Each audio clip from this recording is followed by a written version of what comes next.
Cute baby அத்தியாயம் 5. நான் உங்கள் சுராமிகா. என்ன சிவா, பொண்டாட்டின் உரிமை எடுத்துக்கிறியா அவகிட்ட? நீ ஒவ்வொன்னும் பார்த்து பார்த்து செய்யும் போது அவளுக்கு என்ன தோணும்? அவன் நமக்கு தாலி கட்டி இருக்கான், அவன் தான் நம்ம புருஷன் அவளுக்கு தோணாதா? இப்ப அவ சாப்பிட்டா என்ன, சாப்பிடாமல் இருந்தால் என்ன? அவளுக்கு தேவைப்பட்டா அவளே ஆர்டர் போட்டு சாப்பிடுவா. நீ பேசாம உட்காரு. ஆமா கார்த்தி, நீ பண்றது ஓவரா இருக்கு. நீ பேசாம இரு. அவளுக்கு பசிக்குதுன்னா ஆர்டர் போட்டு சாப்பிடுவா. அவ வேலையை இனி அவளே பார்க்க விடு. நீ அவளுக்கு பார்த்து பார்த்து செஞ்சா ஸ்னேகாவை விட நீ அவ மேல அந்த அதிகமா வச்சிருக்கீங்கன்னா அந்த பொண்ணு உன் மேல காதல் வர சான்ஸ் இருக்கு என்று கமல் சொன்னாள். அவர்களின் உறவு என்னவென்று இவர்களுக்கெல்லாம் தெரியாது. அதனால் இவர்கள் ஆளுக்கு ஒன்றாக பேச அவன் மனம் இன்னும் உடைந்தது. சிவா அந்த டேபிளின் மீது இருந்த சாப்பாட்டை பார்த்து பெருமூச்சு விட்டு விட்டு அன்பை பார்த்து, அவ தூங்கி எந்திரிச்சு வெளியே வந்தவுடனே இந்த சாப்பாடை எடுத்துக்கொடு, அவ சாப்பிடுவா என்றான். ஏன் கார்த்தி, என்னை இவ்வளவு கஷ்டப்படுத்துற என்று ஸ்னேகா அவனை பார்த்து கேட்க அவன் எந்த பதிலும் சொல்லாமல் உட்கார்ந்திருந்தான். நீ சாப்பிட்ட சாப்பாட அவ சாப்பிடணுமா? அப்படி என்ன அவளுக்கு திமிரு? புதுசா ஆர்டர் பண்ணி சாப்பிட்டு போறா. புரியாம பேசாத ஸ்னேகா, எங்க வீட்டுல இதெல்லாம் பழக்கம் கிடையாது. நாங்க எங்கேயும் ஆர்டர் போட்டது கிடையாது. ஆர்டர் போட்டுதான் சாப்பிடணும்னா பட்டினி கிடப்பாங்க, புரியுதா? புரியாம நீ பேசாத. அவளுக்கு ஆர்டர் போட்டு பழக்கம் இல்ல, அப்படியெல்லாம் வாங்கி சாப்பிட மாட்டாள்.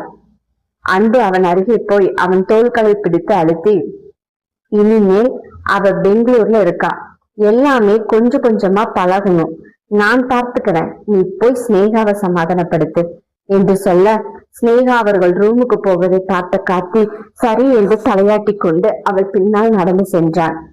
கமல் அன்பை பார்த்து, பாத்தியா, அந்த பொண்ணுக்கு ஆர்டர் கூட போட தெரியாதான், இதெல்லாம் நம்புற மாதிரியா இருக்கு என்று சிரித்து கொண்டே சொல்லிவிட்டு அவள் ரூமுக்கு சென்று விட்டாள். அன்பின் ரூம் கதவு திறந்துதான் இருந்தது. அவள் பெட்டில் படுத்து கொண்டிருப்பது ஹாலில் எங்கிருந்து பார்த்தாலும் தெரியும்.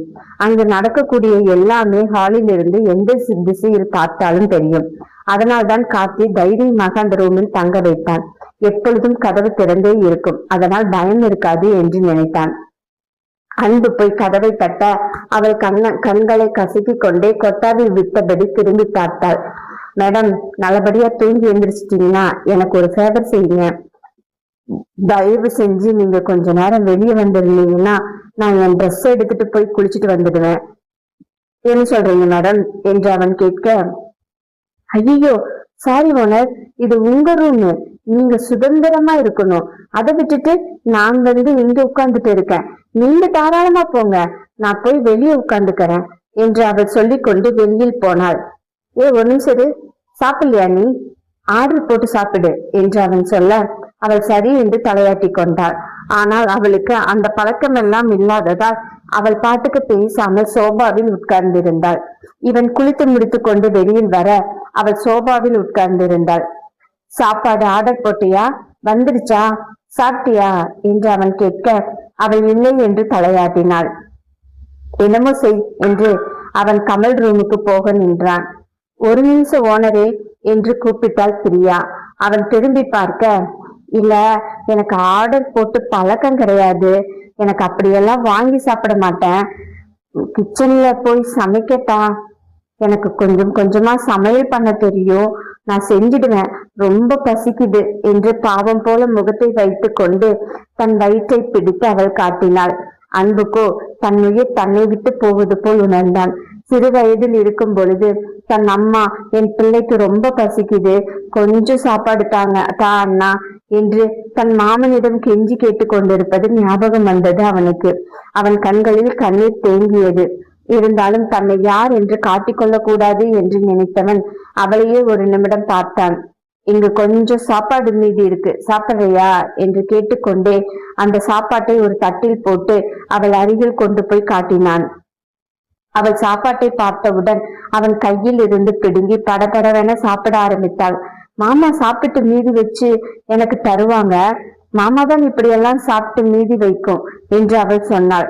நான் உன்கிட்ட என்ன சொல்லியிருக்கேன்? உங்க மாமாவை பத்தி நீ பேசவே கூடாது. ஸ்னேகாவுக்கும் உங்க மாமாவுக்கும் இடையில எந்த சண்டையும் வரக்கூடாது உன்னால, புரிஞ்சுதா? இப்படி எல்லாம் சொல்லிட்டு தெரியாத. ஏன் உங்க மாமா மீதி வைத்தது மட்டும்தான் சாப்பிடுவியா? வாய் நிறைய சாப்பாட்டை வைத்து கொண்டு பாவம் போல சும்மா கேட்கதான் செஞ்சேன் என்று அவள் சொல்ல அதை பார்த்த அன்பு சிரித்தே விட்டான். மெதுவா சாப்பிடு, அப்ப என்ன அவசரம், இப்ப என்ன அவசரம் என்று அவன் சொல்லி முடிப்பதற்குள் அவள் போதும் என்று தட்டை கொடுத்து விட்டாள். 2 வாய் தான் எடுத்து வைத்தாள். அத்துடன் அந்த பசி நின்று விட்டது. 2 நாளா ஒண்ணுமே சாப்பிடாம இருந்தேன். திடீர்னு சாப்பாடை பார்த்தவுடன் பசி, அதுதான் சாப்பிட்டுட்டேன்.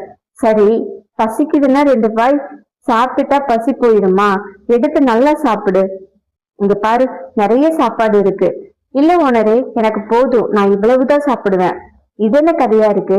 நீ பண்றது எல்லாம் எங்களுக்கு அதிசயமா இருக்கு.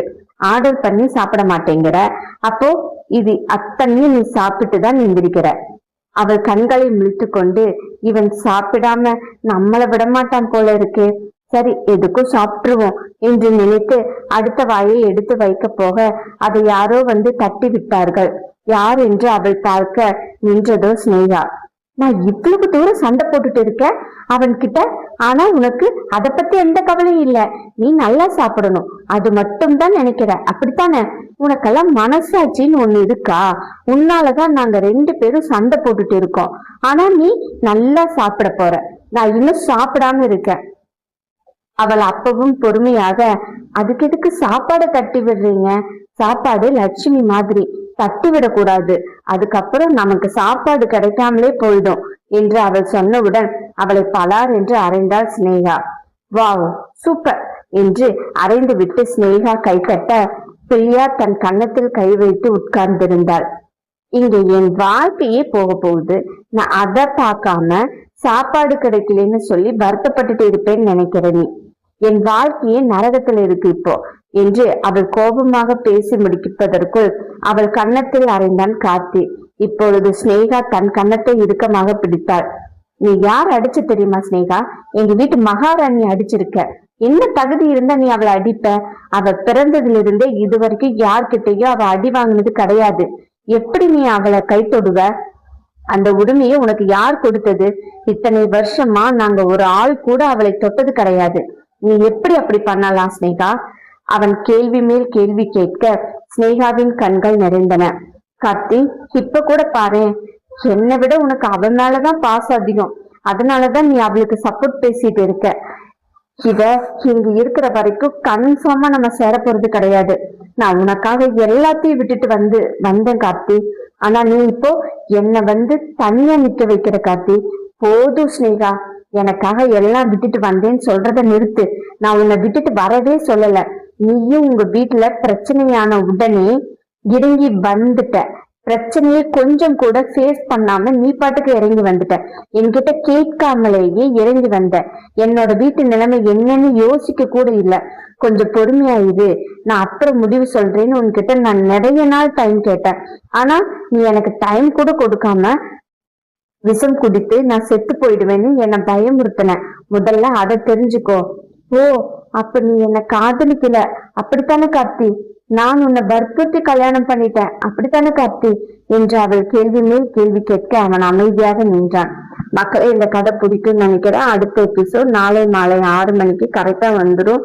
தயவு செஞ்சு என்னோட கதையை படிச்சு முடிச்சுட்டு பிடிச்சிருக்கா இல்லையான்னு லைக் பண்ணுங்க, ஷேர் பண்ணுங்க, கமெண்ட் செக்ஷன்ல கமெண்ட் போடுங்க. லைக் பண்ணுங்க, சப்ஸ்கிரைப் பண்ணிடுங்க. ஓகே, நன்றி.